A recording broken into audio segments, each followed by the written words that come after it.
The fourth age of my gaming life started when I was at a mall and played a Grand Theft Auto 3 demo at an electronics store. I remember GTA from the PC days, but now it was in full 3D and it was even more fun. I didn't have the money to get a PS2 in those early days, but a friend of mine with more generous parents had the game and I borrowed it from him. I took it with me to a youth center where I played it in their games room. I had cheat codes printed out, and I would enter the code for weapons and then go on a rampage until the police inevitably killed me. Then I would respawn at the hospital, enter the weapons code and do it all again. It was insanely fun, and I lost track of the time. The youth center closed at 11 at night, but with only me in the room I guess they forgot about me. When I looked at my watch it was 1 o'clock. When I went out of the room the alarm rang and I had to take the back door out of there. I also played Tekken Tag Tournament, Tony Hawk 3 and SSX Tricky there on other occasions, without getting locked in. The next year I was visiting my father and went out to an internet gaming cafe, and there I played GTA Vice City for the first time.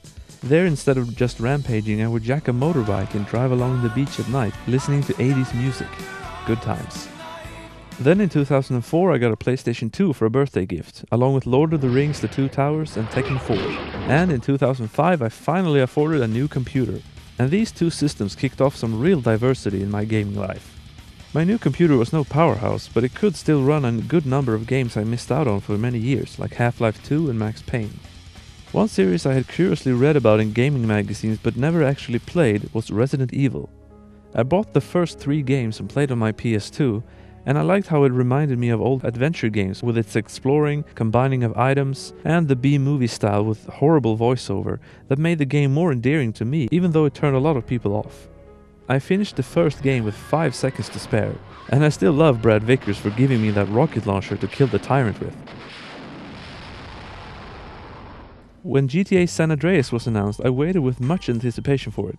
It remains the most awaited game in my gaming life, beaten only by Duke Nukem Forever. But GTA San Andreas, unlike Duke Nukem Forever, did not only meet my expectations, it wildly exceeded them. I've put hundreds of hours on it on all platforms since it came out, and it remains my second favorite game of all time.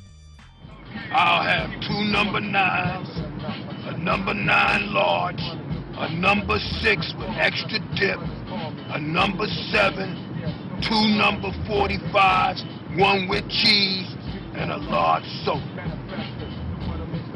As time went on, I bought many consoles, even though I sold all of them at a later time due to, needing the money more for food and bills and stuff. Sega Master System, Game Boy Color, Game Boy Advance, Nintendo 64, Super Nintendo, Dreamcast, Virtual Boy and Philips CDI. I still have Virtual Boy and CDI, although the ones I have now are my third and second ones, respectively. My most anticipated console was the Nintendo Wii. I really thought that the motion controls were going to be a revolution, and that all games would be controlled by the corresponding real motion. Well, Wii Sports was fun, but not for all that long. Wii Play was the same story, Red Steel was decent at best, but the sword fighting was infuriating and boring, about as immersive as Rock Paper Scissors. Wii games got better later with Resident Evil 4 Wii Edition and Super Mario Galaxy, but to be honest, the best games for the Wii are those who just use motion control to add spice to a game, not those who try to build the games around them. I bought an Xbox 360 later. Saints Row was the first game I had for it, and it's one of the best GTA clones out there. While I waited for GTA 4, I also played Crackdown, in which it's fun to jump and collect orbs, while doing missions felt very bland. Then GTA 4 came out, and made running over pedestrians the most fun it's ever been. I had grown a bit tired seeing the stiff reactions in the previous GTA games. The havoc physics of Saints Row made the bodies fly around like ragdolls, but in GTA 4 they get hit and fall about very realistically, and with more weight to them, and it's a lot of fun. After GTA 4 came 2 more GTA clones, Saints Row 2 and Mercenaries 2.